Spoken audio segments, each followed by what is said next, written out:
350 kilometre দূর থেকে আসছি, যে আমরা খোলা আকাশের নিচে থাকতেও আমাদের কোনো সমস্যা নেই।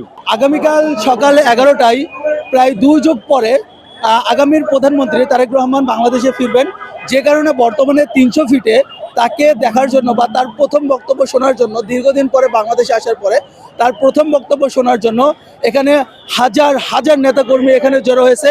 সারা বাংলাদেশ থেকে এখানে নেতাকর্মীরা আসতেছে এবং তাদের নেতাকে, তাদের প্রিয় নেতাকে একটি মুহূর্ত দেখার জন্য এমনকি 2 দিন 3 দিন আগে পর্যন্ত তারা এসে এখানে উপস্থিত হয়েছেন। আমি যদি আপনাদেরকে একটু দেখাই, আমি এখন একটু উঁচা জায়গায় আছি, এখানে দেখতে পাচ্ছেন এই মঞ্চটা বানাইছে। এই মঞ্চে মূলত আগামীকালকে তারেক রহমান এখানে প্রথম বক্তব্য দিবেন এবং এখানে প্রথম তিনি শুভেচ্ছা বিনিময় করবেন। আমি যদি এই সাইডটা আপনাদেরকে একটু দেখাই, দেখতে পারবেন শত শত নেতাকর্মী এই সাইড পুরোটা ভরে গেছে। আসবেন তিনি আগামীকাল, কিন্তু আজকে থেকেই তাদের প্রিয় নেতাকে দেখার জন্য মানুষের এত পরিমাণ আগ্রহ। আমি আপনাদেরকে দেখাতে চাচ্ছি, ভাই আপনি কোথা থেকে আসছেন? এই হাতে তারেক রহমানের পতাকা। আমি গাজীপুর থেকে আসছি। কেন ভাই?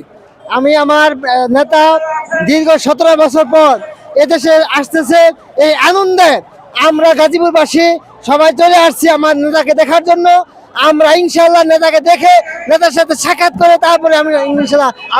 ভাই আপনি কোথা থেকে আসছেন? আমি এসেছি সৈয়দপুর রাজনৈতিক জেলা নীলফামারী কিশোরগঞ্জ থেকে এসেছি আমি। কিশোরগঞ্জ থেকে এত দূরে আসছেন, আপনি কি আজকে রাত্রে কি এখানে থাকার মতন কোনো ব্যবস্থা আছে? না, আমরা খোলা আকাশের নিচে থাকবো। আমরা 350 কিলোমিটার দূর থেকে আসছি। আমাদের অভিভাবক অ্যাক্টিং চেয়ারম্যান তারেক রহমানকে দেখার অপেক্ষায় আছি আমরা। এই যে আমরা দূর সময়ে যে আন্দোলন সংগ্রাম করছি, তার নির্দেশে আন্দোলন সংগ্রাম করছি। আগামী দিনে রাষ্ট্রনায়ক যেন তারেক রহমানকে আমরা বসাইতে পারি, এই নিমিত্তে আমরা আজকে 350 কিলোমিটার দূর থেকে আসছি। এটা নিয়ে আমার কোনো আপত্তি নেই, যে আমরা খোলা আকাশের নিচে থাকতেও আমাদের কোনো সমস্যা নেই। আপনারা যেমনটা শুনছিলেন, তারা কিন্তু একদিন আগে চলে আসছে। আগামীকালকে তারেক রহমান আসবে, তারা একদিন আগে চলে আসছে এবং আশেপাশে থাকার মতন কোনো ব্যবস্থা না থাকলেও তারা যেখানেই পারে, যেভাবেই পারুক, যতই শীত আসুক, তারা কিন্তু এখানেই থাকবে এবং আগামীকালকে তারা তারেক রহমানকে দেখেই, তার সাথে সাক্ষাৎ করেই তারা আবার ফিরে যাবেন।